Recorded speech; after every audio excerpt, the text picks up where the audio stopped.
मुझे बहुत अच्छे तरीके से पता है कि आपको इस वीडियो का टाइटल और थंबनेल देखकर ये वीडियो बहुत ही ज्यादा कंट्रोवर्शियल लग रही होगी और मैं भारत में डिक्टेटर सिम्टोम इसलिए नहीं कहता क्योंकि मेरे सामने कुछ ऐसे फैक्ट सामने आए जिसकी वजह से मुझे पैटर्न नजर आया। और वो पैटर्न क्या है कि कोई भी ऐसा देश सामने नहीं आया जहां पर सबसे पहले डेमोक्रेसी आई और उसके बाद वो देश ने डेवलपमेंट किया हो। अगर आपको मेरे बात पर भरोसा नहीं होता तो कोई बात नहीं, चैट जीपीटी पर जाइए और वहां पे जाके उससे पूछे कि कोई ऐसी कंट्री बताओ जो सबसे पहले डेमोक्रेसी हुई और उसके बाद डेवलप हुई हो। तो सबसे पहले आप इंडिया से देखिए, सबसे पहला नाम आपको किस कंट्री का मिलेगा?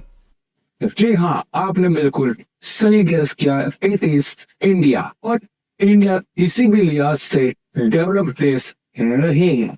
और इसके अलावा आपको एक और एग्जाम्पल देखने को मिलेगा जो कि है दूसरा नाम आता है जो कि है इसराइल, जो कि स्टार्टिंग से डेमोक्रेसी और आज वो सबसे बड़ा डेवलप्ड देश हो।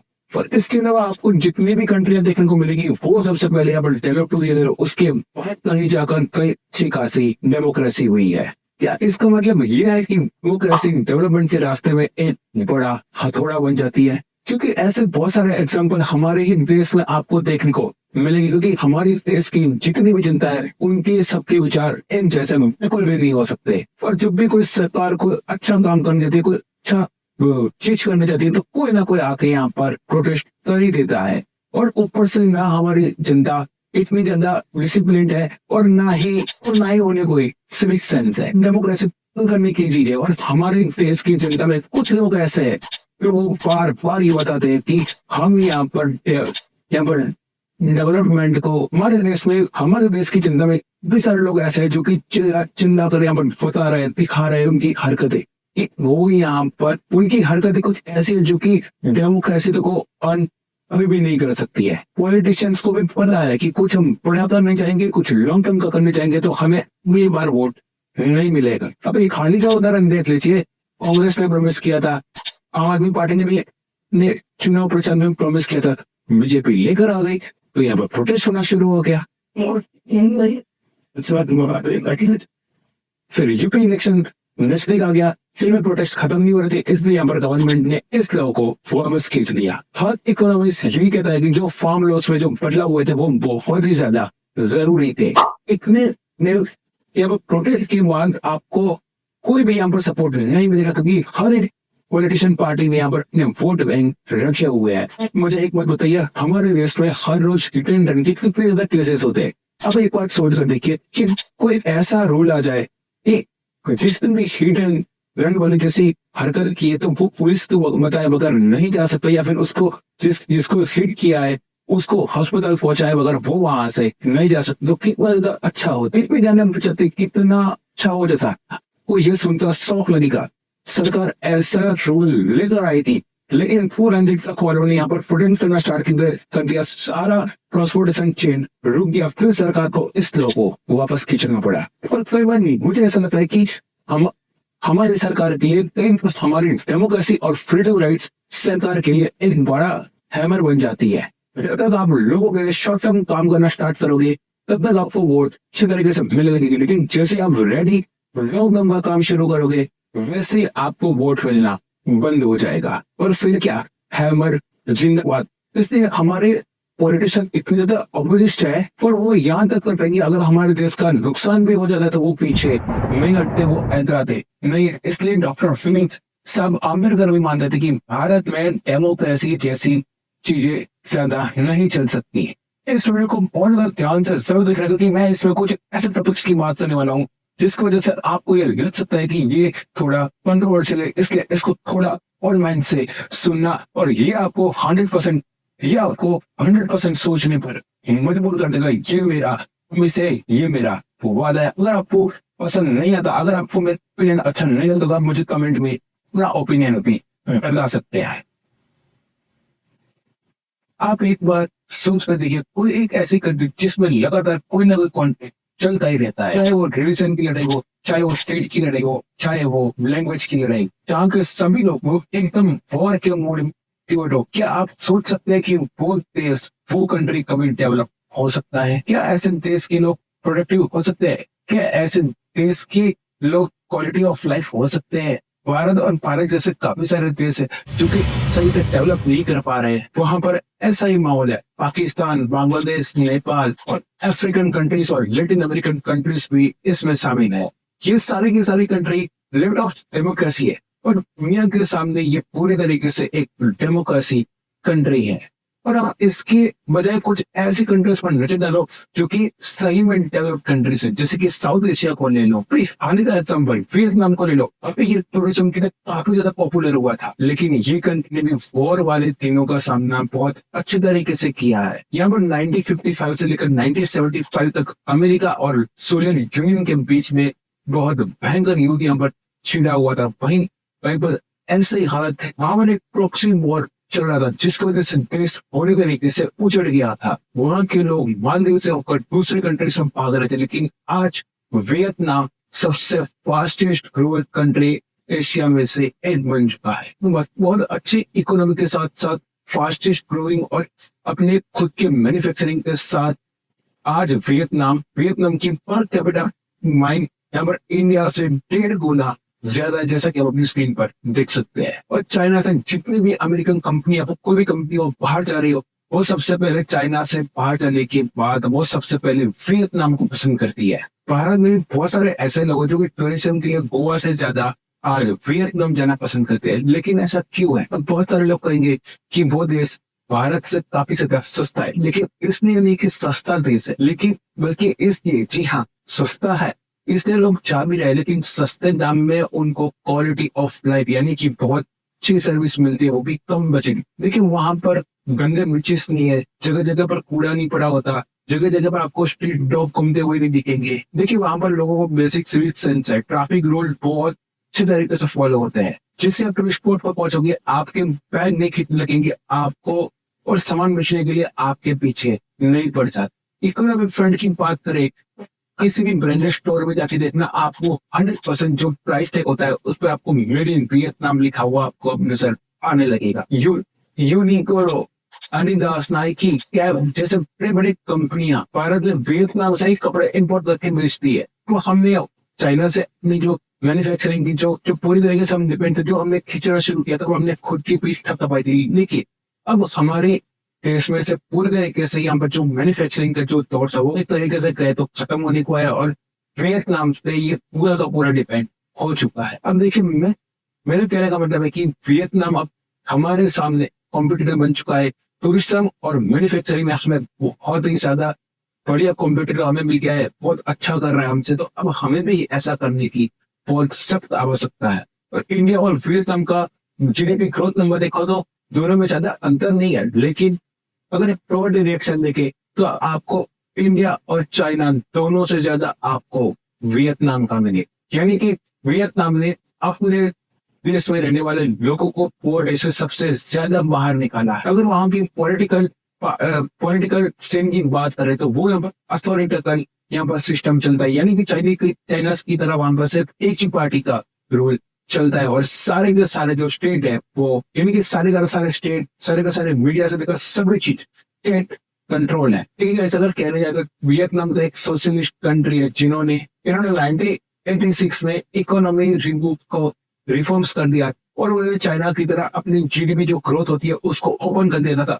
और आज वियतनाम को 2000 वाला चाइना कहा जा रहा है, जो कि लगातार ग्रोथ करता जा रहा है। और हाल ही में उनकी पार्टी ने यहाँ पर ये अनाउंसमेंट किया कि वहां पर 1 लाख से ज्यादा लोगों को वो वहां पर अर्ली रिटायरमेंट देने वाले हैं। जैसे यूएस में डिपार्टमेंट गवर्नमेंट एफएनसी होता है, ठीक हो वैसे ये वियतनाम करने वाला है, और इससे वियतनाम में गवर्नमेंट एफएनसी बहुत कम हो जाएगी, और कई एरियाज में इंटरवेंशन भी बहुत ज्यादा घटेगी। और अगर इंडिया और वियतनाम में अगर हम कंपेयर करने जाए तो देखिए सबसे पहला आता है कि वियतनाम में भारत की जैसी डेमोक्रेसी नहीं है, पॉलिटिकल फ्रीडम नहीं है, वो वहां पर अपने पसंदीदा लीडर को चूज नहीं कर सकते, लोगों को खुलेआम यानी कि आजादी से बोलने की फ्रीडम नहीं है, लेकिन और वहां पर प्रोटेस्ट करने की भी वहां पर उनको फ्रीडम नहीं है। लेकिन जीडीपी ग्रोथ और बाकी सब में देखने जाए तो वियतनाम हमसे 1000 गुना आगे है, पॉवर्टी बहुत ज्यादा हमसे कम है, और इन्फ्लेशन भी हमसे काफी ज्यादा कम। ऐसे ही थाईलैंड को देख लीजिए,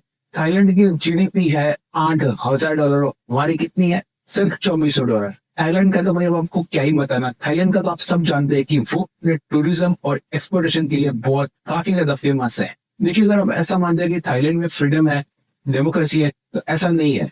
ये काफी ज्यादा हद तक मिलिट्री रूल पे चलता है और करीब करीब 2008 से यहाँ पर कभी कभी इलेक्शन गवर्नमेंट आ जाती है, कभी कभी मिलिट्री रूल लग जाता है, कभी ना कभी यहाँ पर सरकारें बदलती रहती है, कभी मिलिट्री रूल चलता है। और अभी एक एग्जाम्पल है तो 2014 से लेकर 2019 तक मिलिट्री रूल था, उसके बाद सरकार चुन के यानी कि वहां पर मोनोलिटिक रूल चलता है, यानी वहां पर राजाशाही जीवन चलता है। वहां पर किसी की भी सरकार हो, चाहे मिलिट्री रूल हो या फिर इलेक्टेड गवर्नमेंट हो, राजा के अप्रूवल के बिना कुछ भी पॉसिबल। और वैसे ही आप यहाँ पर सिंगापुर को देखिए, सिंगापुर एक बहुत ही ज्यादा डेवलप देश है और बहुत ही अच्छी कंट्री है। और वहां की गवर्नमेंट, वहां पे भी डेमोक्रेसी नहीं है, वो छोटा देश है, लेकिन वहीं पे एक सिंगल रूल चल रहा है। वहां पे मीडिया को आजादी दी है, लेकिन उसी की वजह से आज उसने इतना ज्यादा ग्रोथ किया है, वो दुनिया के सामने एक एग्जाम्पल बन चुका है। अब आप में से काफी सारे लोग ऐसे होंगे तो हम ये करेंगे कि वियतनाम, थाईलैंड, सिंगापुर ऐसे छोटे छोटे देश है, उससे भारत का कंपेयर आप कैसे कर दे रहे हो। पर बात करें पॉपुलेशन की, जो कि हमारा एक्सक्यूज है, यानी कि बहाना है, तो ये तो भाई चाइना ने भी करके दिखाया है। हमें भी पॉपुलेशन हमसे भी ज्यादा है, तो उन्होंने अपनी पॉपुलेशन को कैसे प्रोडक्टिव बनाया, उन्होंने कैसे अपनी पॉपुलेशन को डिसिप्लिन बनाया। सिर्फ पॉपुलेशन ही यहाँ पर एक्टिव नहीं होता है, और हमें भी यहाँ पर एक पैटर्न दिखता है। चाइना भी यहाँ पर डेमोक्रेसी कंट्री नहीं है, शायद इसीलिए वो इतना आज तेजी से ग्रो कर। अगर डेवलप कंट्री का भी, अगर हम यहाँ पर डेमोक्रेसी कंट्री का भी एग्जाम्पल ले दे, तो हमें यहाँ पर सिविल पैटर्न देखने को मिलता है। पहले वो डेवलप्ड हुए, उसके बाद चलकर कई उन्होंने यहाँ पर डेमोक्रेसी अर्न कर दी। यूके इंटरनेशनलाइज होने वाला सबसे पहला देश है, जो कि 80s 90s के साल में यहाँ पर इंडस्ट्रियलाइज हो चुका था। उस वक्त यूके मोनार्की के अंदर, पर उस वक्त राइट कुछ ही लोगों के पास है, जैसे कि जिनके पास प्रॉपर्टी थी वही लोग यहाँ पर वोट कर सकते थे। 1980 में सभी मैन को यहाँ पर वोटिंग करने के राइट मिले, लेकिन अभी भी वही वुमन यहाँ वोट कर सकते हैं जिनकी उम्र 30 साल से ज्यादा हो, जो की प्रॉपर्टी ओन करती हो। और 1928 में जाकर सभी लोगों को, वुमन हो या मेल हो, सभी लोगों को विदाउट एनी रिस्ट्रिक्शन वोट देने का राइट मिला, लेकिन उनका एज 21 से ज्यादा होना चाहिए। फर्स्ट इंडस्ट्री रेवोल्यूशन हुआ था 1760 से लेकर 1840 तक। सेकंड इंडस्ट्रियल रिवोल्यूशन हुआ था 1870 से लेकर 1914 तक। लगभग 170 सालों के बाद, दो रेवोल्यूशन के बाद सभी लोगों को यहाँ पर वोटिंग करने के राइट मिले। और यूएस में 1964 में जाकर यूनिवर्सल सफ्रेज हुआ, यानी कि जो वुमन ब्लैक है, जो वुमन काली है, उनको अभी तक यहाँ पर वोट देने का अधिकार नहीं मिला। कोरिया में 1960 से लेकर 1980 तक रेवोल्यूशन हुआ। 1987 तक साउथ कोरिया मिलिट्री रूल के अंदर था। 50 से लेकर 1980 तक डेवलप हुआ, लेकिन उसको ताइवान मैक्रेट कहा जाता है। पर तब तक यहाँ पर ताइवान में सिंगल पार्टी रूल था, यानी कि 1966 में जाकर पब्लिक फ्रीडम में यहाँ पर इलेक्शन हुआ। जब सिंगापुर मलेशिया से अलग हुआ, तब जब वहां पर सेल्फ गवर्नेंस आई, तब वहां पर सिंगल पीपल पार्टी की ही गवर्नमेंट रही है। और वहां के उस पार्टी के बहुत फेमस पॉलिटिकल लिंग फांस यू, जिनका नाम था, और उन्होंने 31 साल तक वहां पर उन्होंने लीडरशिप निभाई थी और सिंगापुर को काफी डेवलप किया। To have a government in Singapore, you must have an iron in them. Give it up. This is not a game of cards. This is your life and mine. I spent a whole life, I'm building this. And as long as I'm in charge, nobody's going to knock it down. लोगों को discipline और productive बनाने के लिए काफी strict decision उन्होंने लिए। इसलिए आज वेस्टर्न मीडिया सिंगापुर को सॉफ्ट ऑथराइजेशन सिटी कहती है। चाइना के सी जिनपिंग में ही जैसे प्राइम मिनिस्टर बने, वैसे सी जिनपिंग चाइना के प्राइम मिनिस्टर बने, वैसे ही जैसे सिंगापुर ने किया, वैसे सेम टू सेम चीज अप्लाई करते हुए नजर आएंगे। ये मॉडल था soft authorization, complete military class को प्रमोट कर। इसी चीज को फॉलो करते हुए सी जिनपिंग ने यहाँ पर करप्शन को लेकर बहुत बड़ा मॉड्यूल भी चला है। वेस्टर्न मीडिया भी ये एक्सेप्ट करती है कि बड़ा सिंगापुर एक सॉफ्ट ऑथराइजेशन सिटी हो, लेकिन ये जो उनका जो अप्लाई किया हुआ है वो बहुत सक्सेसफुल रहा है। बट उसी की वजह से आज सिंगापुर की ग्रोथ डेवलप फॉरेन कैपिटल्स आज सबसे दुनिया में सबसे 50 नंबर पे सबसे ज्यादा है, यानी कि अमेरिका से भी ज्यादा है। क्योंकि आप सबको पता है कि सिंगापुर बहुत छोटा देश है, एक सिटी के बराबर है, और पहले के टाइम पर उस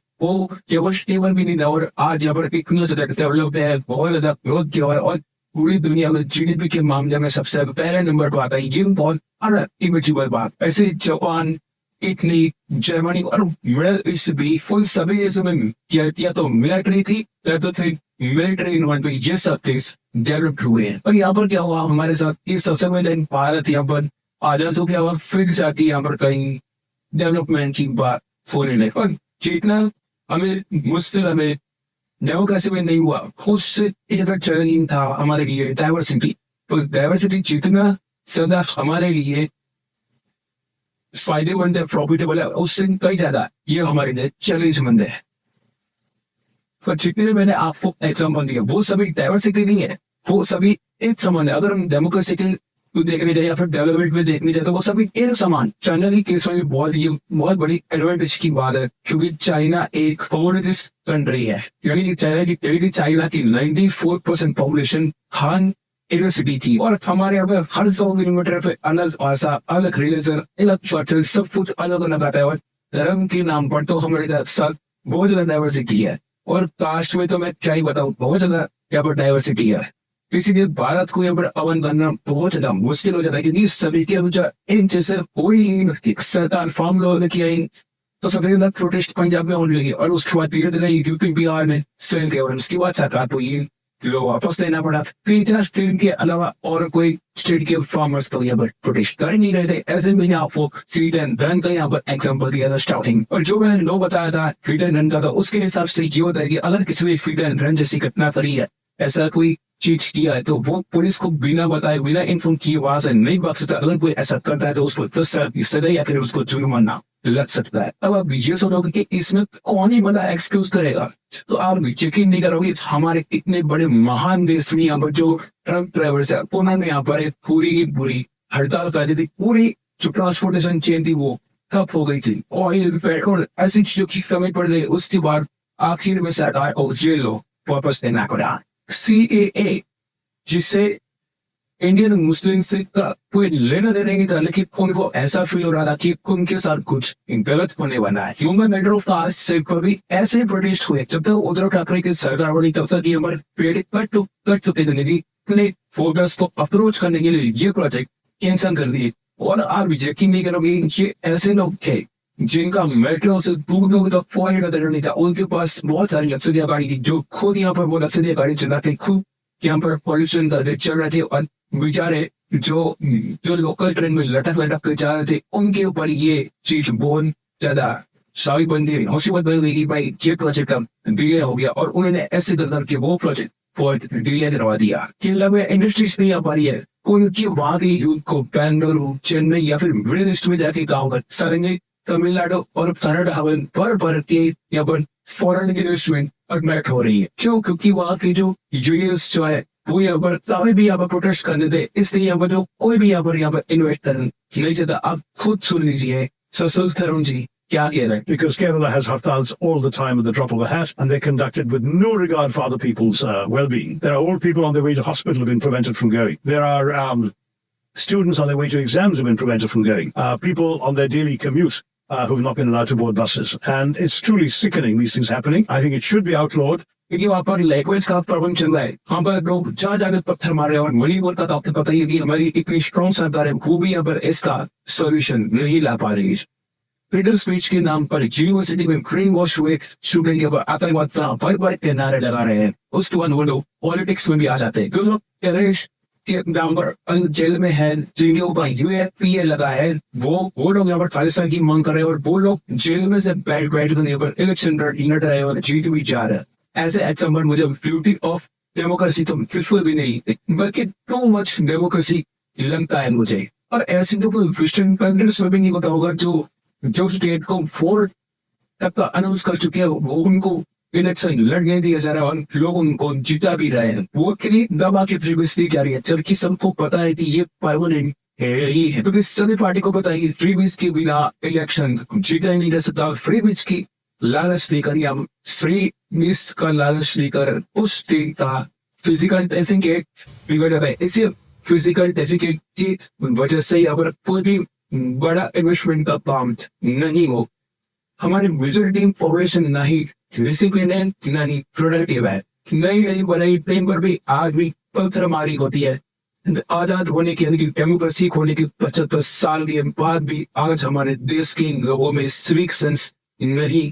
हमारे अभी क्या होता है, जहाँ मन करा कचरा फेंक दिया, जहाँ मन करा थूक दिया, पान की पिचकारी थी कहीं, जहाँ पर हम डेमोक्रेटिक की बात करते हैं वो लोग तो री बनाने में बिजी है या फिर सोशल मीडिया पर फैन वोट करते रहते हैं। क्योंकि इससे ये बात तो प्रूफ हो जाती है कि हमारा जो एक्सिस्टिंग सिस्टम है वो यहाँ पर प्रॉपरली फेल हो चुकी, चाहे फिर वो एजुकेशन हो, हेल्थ केयर हो, ब्यूटी केयर हो या फिर लॉ पॉलिटिक्स हो।